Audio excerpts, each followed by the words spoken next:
Time to start talking WrestleMania 30, and we're going to start off with the kickoff pre-show match as usual. This is the four-way tag title match. The Usos, the Real Americans, Los Matadores, and Ryback. I actually think this is going to be a kind of cool match, and it all depends on how long WWE gives it. And I'm going to be pissed if we've got a 2-hour pre-show and they don't give this like a half an hour at the very least. I mean, obviously you can't make this an Iron Man match or something, but how dumb is it going to be if we have 2 hours of recaps that they're going to show during the pay-per-view itself anyway, and they end up making this like a 6-minute match like what we've seen before, and do what they've been doing lately, run commercials in that short match. If they do that, it's ridiculous, and I'm going to be super annoyed.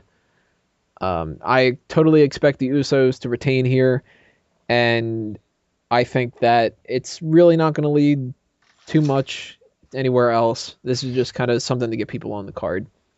So I wouldn't put too much time or effort into dissecting what this match means or where it's going to go from here or any of that kind of stuff. Peyton, what do you think is going to happen here? You think it's going to be a good match? Who's going to win? Etc. Well, after the match that they had on this past Monday's Raw, the 8-man tag match, which was absolutely phenomenal, I have hopes that this will at least be an entertaining match. I'm kind of sad that it's going to be on the pre-show, but at least that means they actually want the match to happen, as opposed to last year where we had the tag match booted off the card without ever telling anybody. I expect that just to be a Usos retain. I don't expect anything fancy as far as that. I think the most impactful thing we may see is a little bit dissension between the Real Americans once again.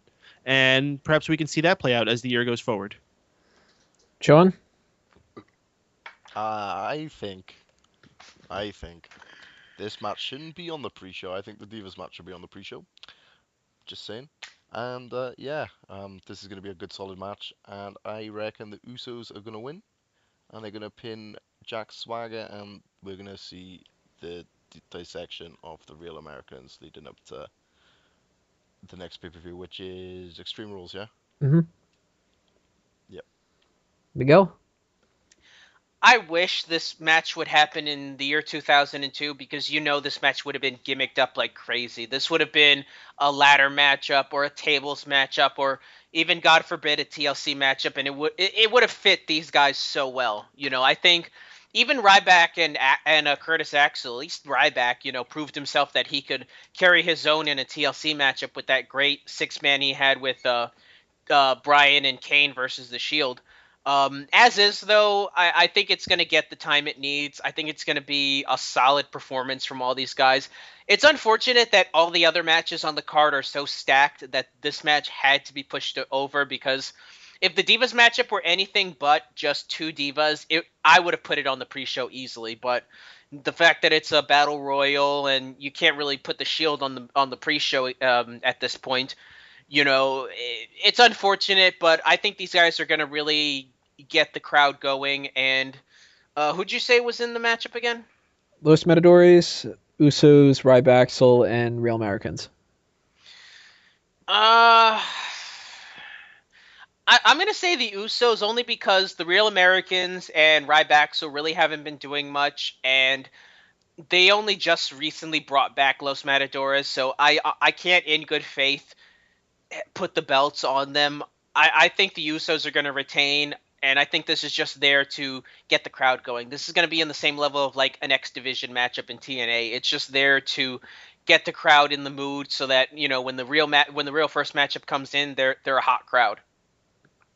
Now, that's dangerous in a way if they don't book this as the last thing before the pay-per-view starts. Because if they end up having 2 hours of a pre-show and they throw this maybe at like the end of the first hour and they don't have any other matches, people are going to get, relatively pumped up to see the first match of the night. And this is going to be, if it's a good match, even more pumped up.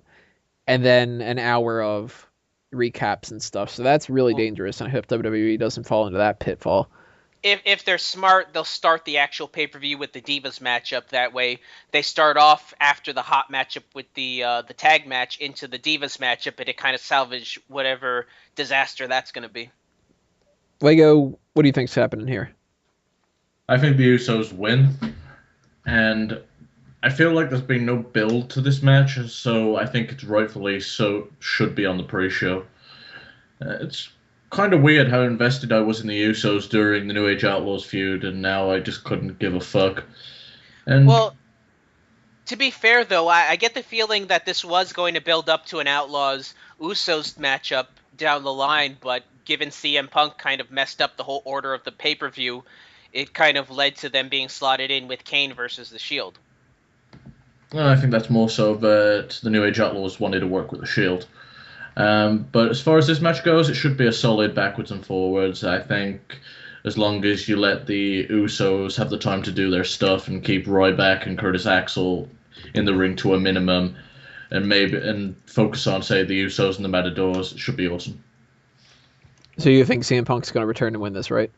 Yeah, probably. Alrighty, that's match number 1. Match number 2 is going to be the Shield against the New Age Outlaws and Kane coming up in the next segment.